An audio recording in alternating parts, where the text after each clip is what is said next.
friends, welcome back to my channel. If you've been paying attention to my last couple of videos, I was talking about how the legal tampering period within the NFL and free agency just around the corner starting on Monday after the weekend, but moves are already happening. I talked to you earlier about the 49ers and the quarterback they picked up, but breaking news, the Seattle Seahawks in the division NFC West are trading away Geno Smith to the Las Vegas Raiders. The Seahawks are getting a third-round pick for him. Pete Carroll, who is now the head coach, left Seattle, now the head coach of the Raiders, loves him some Gino Smith, and Tom Brady signed off on it, talking about how Brady was quoted as saying that Geno Smith was inarguably one of the most impressive quarterbacks on film last year, that people really underestimate how bad the Seahawks offensive line was and what Geno Smith did to negate how horrible it was. I was seeing Mina Kimes, who is obviously an excellent NFL analyst, football analyst, and a big Seahawks fan, and she said that this is a huge downgrade for Seattle and a huge upgrade for the Raiders. The Raiders also just signed Max Crosby, their DN, to a huge deal. But I will say, the Raiders don't have a huge, I don't know how much better this makes them.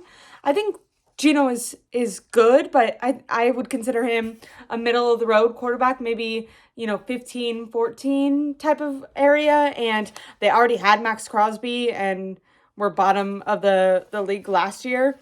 So I don't know how smart it was for them to give up a third-round pick. And it was said that Geno Smith chose to go to the Raiders because the Seahawks wanted to give him $35 a year, and he was looking more for the $45 a year. If you listen to my last video, I just said the 49ers offered Brock Purdy $45 a year for their initial contract offer. That might go up. But so he was willing to go to the Raiders to get some more money. These were my takeaways for Geno Smith. I think he has top, maybe even 5 accuracy. He can really place the ball well. He has a good arm. It can be strong. I wrote he has a really bad line in Seattle, but I still felt like he would get startled and sack himself. I know that there's some analysts that all they do is watch film. They're paid to watch film, and they really blamed the Seahawks offensive line and said that Geno Smith was actually responsible for more positive plays than he was negative plays.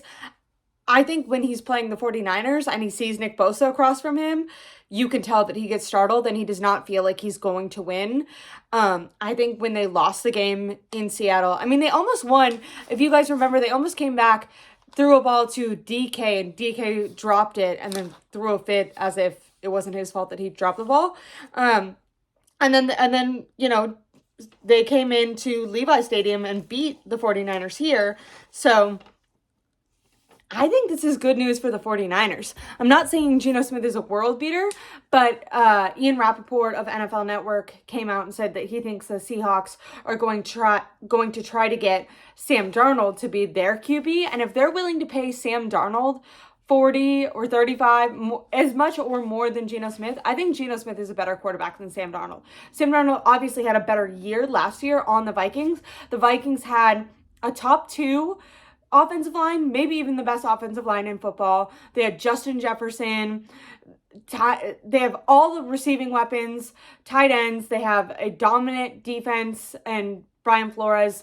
I know they kind of fizzled out, and to me, they fizzled out in the playoffs because Sam Darnold is bad at football. Not bad at football. He's better than I thought he was, but he is Sam Darnold. I think Geno Smith is way better, and I think this is a downgrade for the Seahawks, who just won 10 games. The Seahawks won 10 games last year. I thought, hey, they could compete against the 49ers if the 49ers, even if they have an easier schedule next season, if they lose their division, they still won't make the playoffs.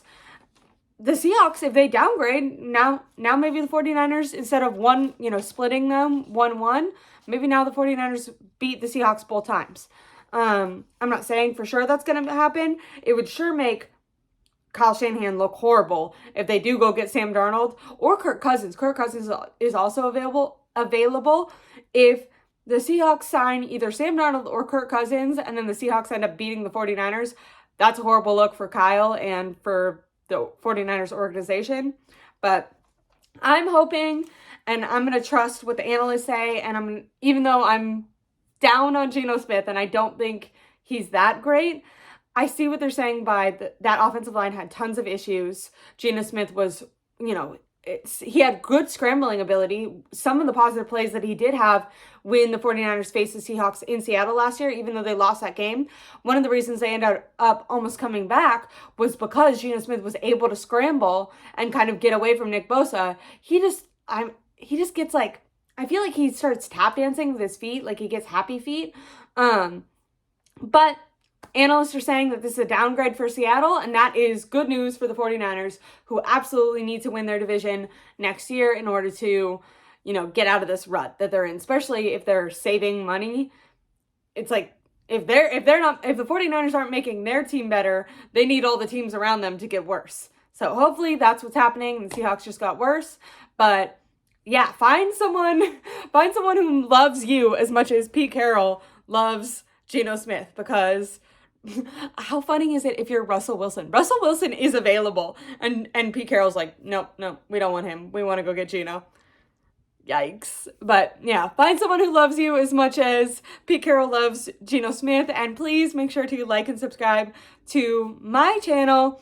Seahawks won 10 games and beat the 49ers last year. Hopefully they win a lot less than 10 games next year and the 49ers can sweep them.